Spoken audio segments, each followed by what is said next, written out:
ሰላም ውዶቼ እንዴት ናችሁልኝ? ደህና ናችሁ? ዛሬ ደግሞ የሚጣፍጥና ቀላል የሆነ ዶናት አሰራር እንቁላል ሳንጨምር እንሰራለን። እንደምትወዱት ተስፋ አደርጋለሁ። ወደ አሰራሩ እንሂድ።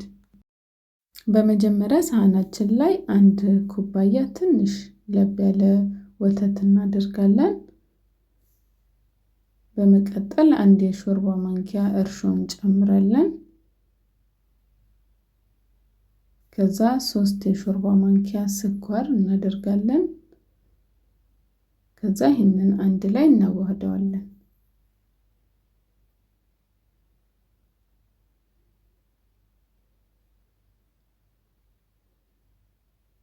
ከዛ እንዲህ ከቀላቀልነው በኋላ ለአንድ ለ10 ደቂቃ ክድን አድርገን ኩፍ ሲል እስኪል እንጠብቀዋለን። ከ10 ደቂቃ በኋላ እርሾአችን ደርሶልናል። ከዛ ኩፍ ሲልልን ቀጥለን ሊጣችን እናቦካለን። እንደዚህ ሳታደርጉ ማብካት ትችላላችሁ፣ ግን ሊጡ ቶሎ እንዲቦካ ይረዳችኋል ቀድማችሁ እንደዚህ ስታዘጋጁት። ከዛ አንድ የሻይ ማንኪያ ጨው እንጨምራለን። ከዛ ጨውንም እናዋሃዳለን።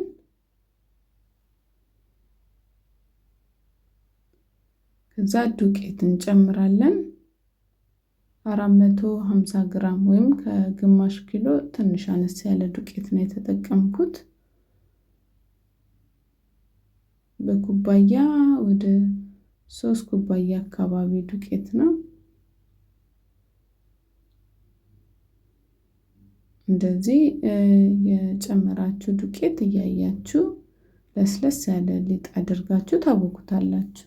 ሌላውን ነገር ሁሉንም ከለካችሁና ካደረጋችሁ በኋላ ፍርኖ ዱቄቱን ግዴታ መመዘን አይጠበቅባችሁም። እየጨመራችሁ ለስለስ ያለ ሊጥ ሲሆን ድረስ ከዛ በኋላ ማቆም ትችላላችሁ።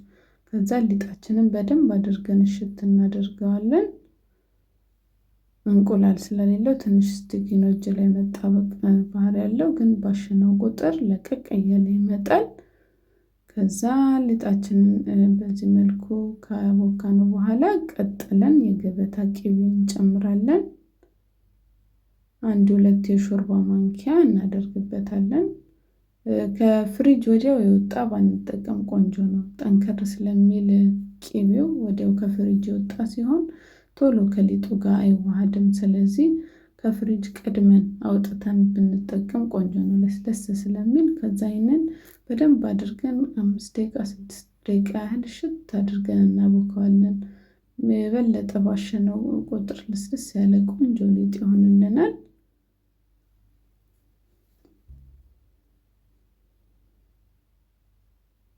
በደንብ አሽቸዋለሁ። ከዛ እንደዚህ ልቅቅ ያለ ለስለስ ያለ ሊጥ ሆኖልናል።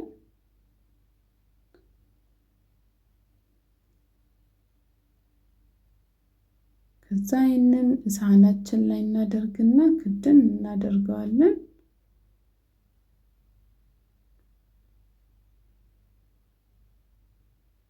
ከዛ ለ1 ሰዓት እናስቀምጠዋለን፣ ወይም ደብል ሳይዝ እስከሚሆን እስከሚቦካ።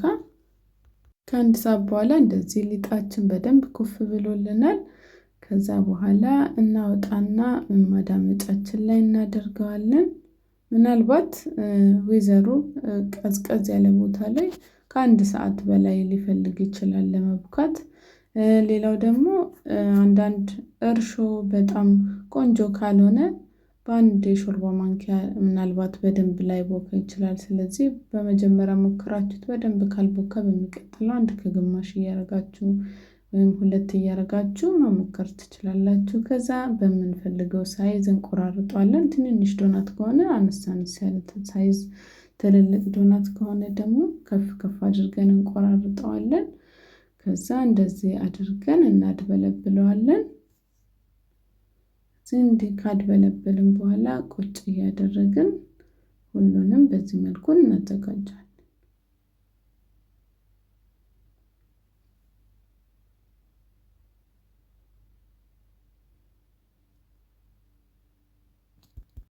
ሁሉንም በዚህ መልኩ ካዘጋጀን በኋላ መሃሉን እንደዚህ በጣታችን እንከፍተዋለን። በእጃችን ትንሽ ሳብ ሳብ እናደርገዋለን። በጣም ሳይሆን ቀስ እያደረግን ባላንስ እናደርግ። አንድ በኩል ወፍራም አንድ በኩል ቀጭን እንዳይሆን፣ ከዛ እንዳይዝብን ትንሽ ዱቄት ንስናስ እያደረግን መልሰን እናስቀምጠዋለን።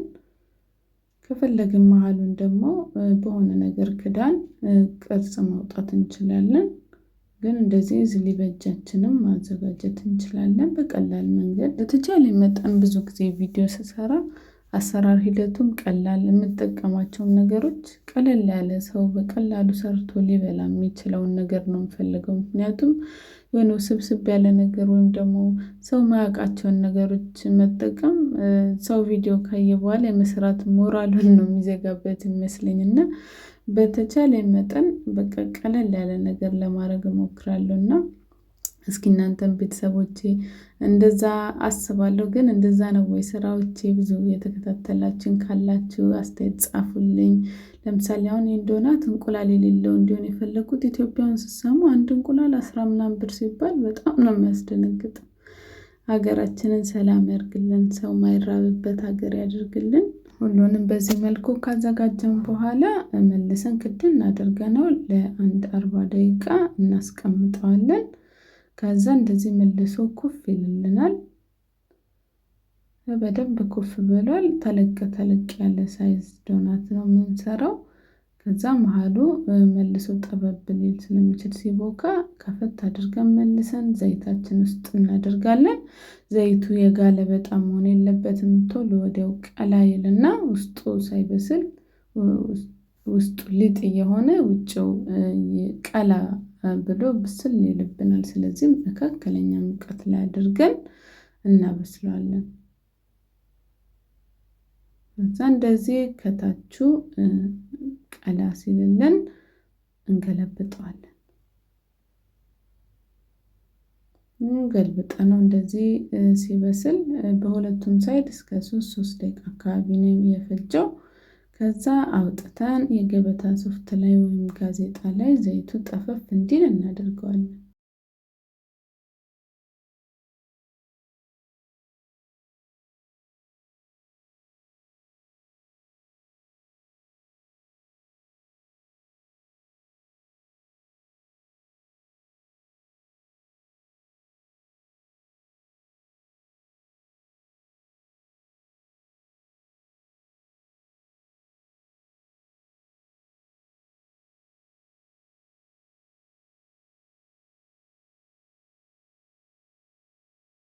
በዚህ መልኩ ደርሷል። እንዳያችሁት በጣም ቀላል የሆነ አሰራር ነው። ከወደዳችሁት እናንተም ቤታችሁ ሰርታችሁ ብሉ፣ ይጣፍጣል። ግን ሁልጊዜ ደግሞ አይደለም እንደዚህ አይነት ነገር ለአምሮት አንዳንድ ጊዜ ፕሮግራም እያወጣን ያው የሚጠበሱ ነገሮች ብዙም ለጤና ሁልጊዜ የምንጠቀም ከሆነ ጥሩ አይደለም። እና ደግሞ ስለምትከታተሉኝ ስለምትሰጡኝ አስተያየት በጣም ከልብ ነው የማመሰግነው። ቪዲዮን ከወደዳችሁት ላይክ፣ ለዩቲዩብ ቻናል አዲስ ከሆናችሁ ሰብስክራይብ። በሌላ ስራ ቪዲዮ ድጋሚ እስከምንገናኝ ደህና ሁኑልኝ። ቻው።